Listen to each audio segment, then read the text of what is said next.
So I am a rapper. I go by MJX Music, and I've been watching all your podcasts, just trying to just understand how to brand myself, how to market myself. But it's so hard to be a rapper today because everyone wants to talk about sex, drugs, girls, whatever it may be. I'm freaking out. This is insane. I'm trying to build a following right now. I've been like following and unfollowing people on Instagram. It hasn't worked out to the best. Because it's a tactic, Michael, because that's a tactic, right? Like following people and hoping they follow you back and then unfollowing you is just very low common denominator, not bringing any value to anybody. And I'm glad to hear that it's not working because it shouldn't work because it's a shit tactic. Well, there you go. So to me, the main question is the music. What do you bring into the table as an artist that makes you special and that's going to make people want to listen? Because I think the content really matters as much as any other tactic you're going to use. I think the content matters more. Michael, I think this is crazy that you called when we had John on because this is now. I think it's crazy too. Let me tell you why though. Let me tell you why. How old are you? I'm 23. This is perfect, because I'm 41. John, how old are you? I'm 38. Great. So when John first hit my radar a decade ago, or what it feels like, and actually maybe even a little bit longer actually, it was interesting to me because John came up during a time in music, right, where hip hop and soul and R&B actually, I thought he was an anomaly. He came like from a different angle, talked about different things in a different way of singing. It wasn't kind of the sound that I was hearing from, it was throwback for me, and he popped because he stayed true to himself. You know, what was really interesting about hip hop when I was a kid, my man, was that in the early 90s, into like 90 to 96, there was so much about being hard. Like literally rappers made up that they came from tough places because it was the only way to do it. I would tell you that I think you're getting tricked by what's working on Instagram, or you're looking at one or two artists. Your truth, back to John's point, the music, your honesty and your truth is what's gonna work. When Eminem came out, he spoke about, forget about being white,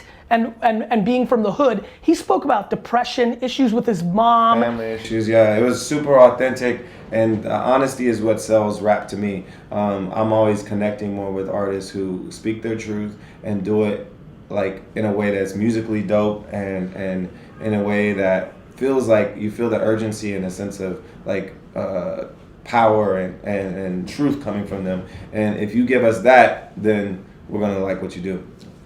Michael, go ahead. I really appreciate that. Like for me, like when I was in 8th grade, my dad, I'm just being so vulnerable with you guys right now. When I was in 8th grade, my dad was arrested. I had to sell my house, sell all the cars. When I was 15 years old, I had to get a job and just help pay rent back at home. And I've been trying to use that in my music, and it's so cool because I only have like, I don't know, like a 2,000 followers on Instagram or whatever, but I get direct messages like once or twice a week just saying, like, hey man, your music's really inspiring me. And to me, that's crazy because I live in DC and there's so many kids out there that look up to these rappers. They're talking about guns, drugs, or whatever. But it's just like, I think you can change the world if you can make music that is inspiring kids to be educated and stop the violence or whatever it may be. So that's my goal with all of this. And John, your music has inspired me so much. All of me, I might have that play at my wedding. I don't even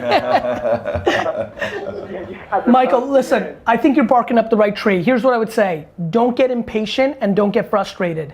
If you speak your truth, when at 29, you may break through, right? Like, John, talk about your coming. So my journey was, first of all, I started playing the piano when I was 4 years old. I started singing publicly when I was like 6 or 7. So if you think about it, my career has been over 30 years of performing in front of people.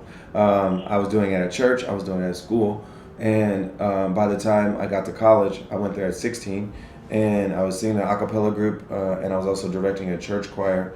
And then I wanted to get a record deal at some point, and I wanted that since I was a kid, but I started to see the path when I got to college, and I started making my first demos when I was like 18. I started writing a lot more songs, collaborating with more people, and I thought I was ready to get a record deal then. You know, I had that same exuberance that you have, that you know, I'm great, why isn't someone signing me yet? And it took me a while to realize that I had to keep working at it, keep getting better, keep writing, and eventually it worked out, but it didn't work out until 2004 when I was 25 going on 26 years old. And Wow.